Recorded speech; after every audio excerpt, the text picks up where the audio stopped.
L'aventure de Ed l'araignée par Rachel Modry-Duménil.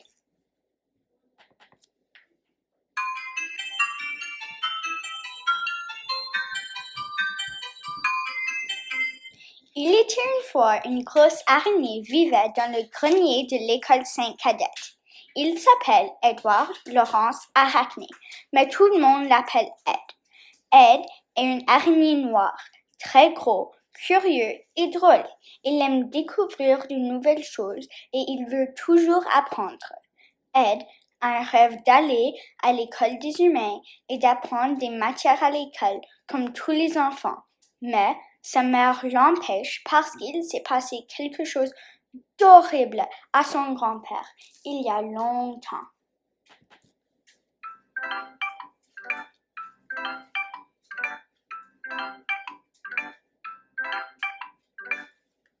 Aujourd'hui, Ed, qui était supposé de laver les toiles, était en train d'observer par un trou dans le plafond la classe 6V, qui était en train de faire les mathématiques. Maths est la matière favorite d'Ed. Il observe les étudiants un moment, puis il se rend compte qu'un élève en particulier ne payait aucune attention au professeur et était dans la lune. Ed, qui est très curieux, surtout par les humains, décide de tenter sa chance de survie pour observer cet enfant de plus près. Il descend sur une toile et laisse le vent qui vient du climatiseur l'emporter vers l'enfant. Il s'accroche au-dessus du plafond, au-dessus de l'élève, et descend lentement pour qu'il soit juste au-dessus de sa tête.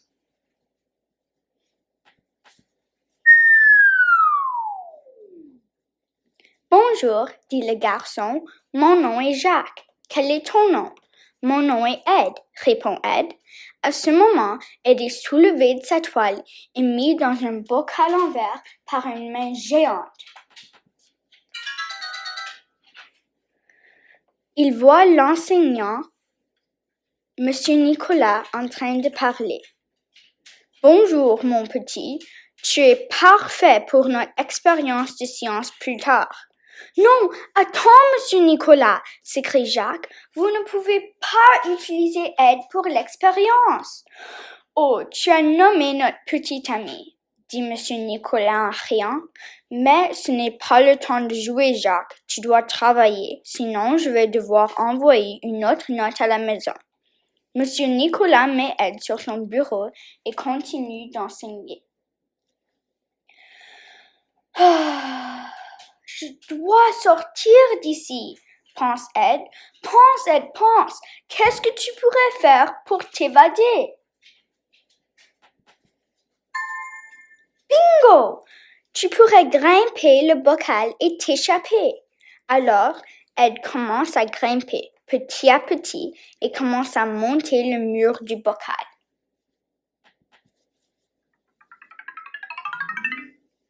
Mais parce que le bocal était fait en verre, c'était alors très glissant et Ed retombe au sol. Il essaye encore et encore et finalement, il sort sa tête du pot et commence à se hisser hors du bocal. « Monsieur Nicolas, ton araignée se sauve !» annonce une élève. Tous les filles commencent à crier et la panique s'élève dans la classe. « Ne paniquez pas les enfants, je vais tout arranger !» réassure Monsieur Nicolas. Il se précipite vers Ed et le remet dans son bocal, mais cette fois-ci, il ajoute un couvercle.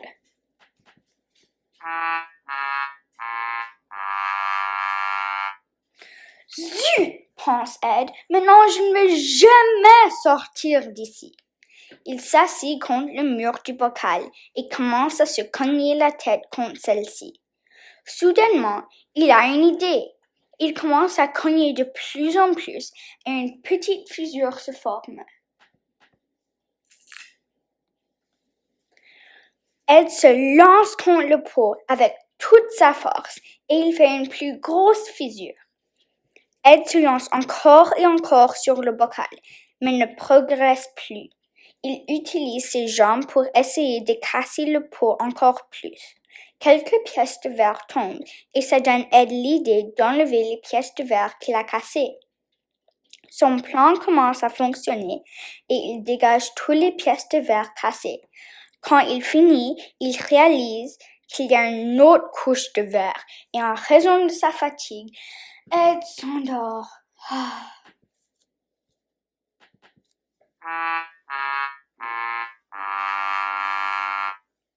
Ed s'éveille avec une nouvelle idée qu'il vient de rêver.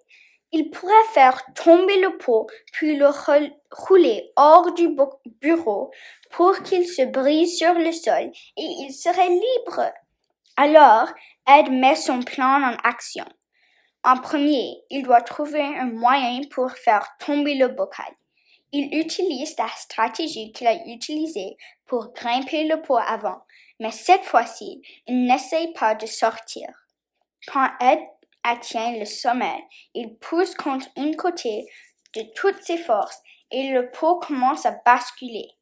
Finalement, le pot tombe sur son côté et Ed pousse le bocal comme un hamster courant sur une roue.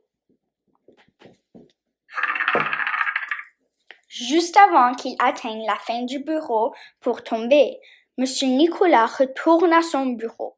Quand il aperçoit Ed, il le remet sur son bureau et l'entoure de choses pour que Ed ne puisse pas bouger le bocal.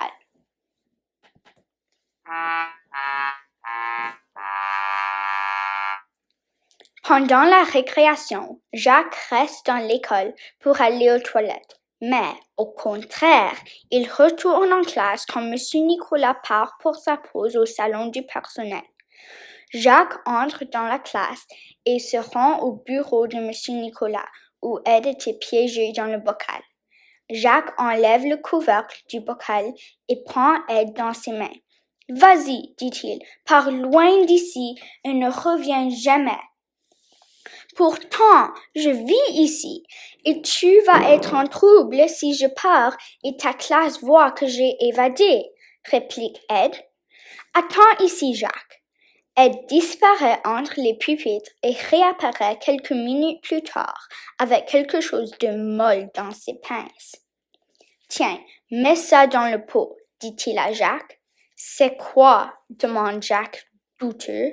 « Une araignée morte, » répond Ed simplement. Alors Jacques met l'araignée morte dans le bocal et remet le couvercle. Puis, il part à la récréation et Ed rentre à sa maison.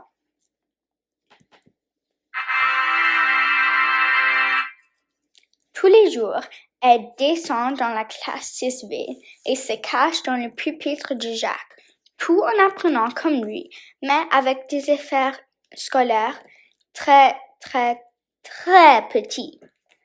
Ed et Jacques deviennent de meilleurs amis et Ed aide Jacques à devenir plus attentif en classe. Quant au projet de science, bien, il ne pouvait plus le faire car toute la classe, sauf Jacques, pensait que leur araignée était morte. Alors, Ed et Jacques vivent heureux jusqu'au jour où la classe 6B vont sur une sortie scolaire.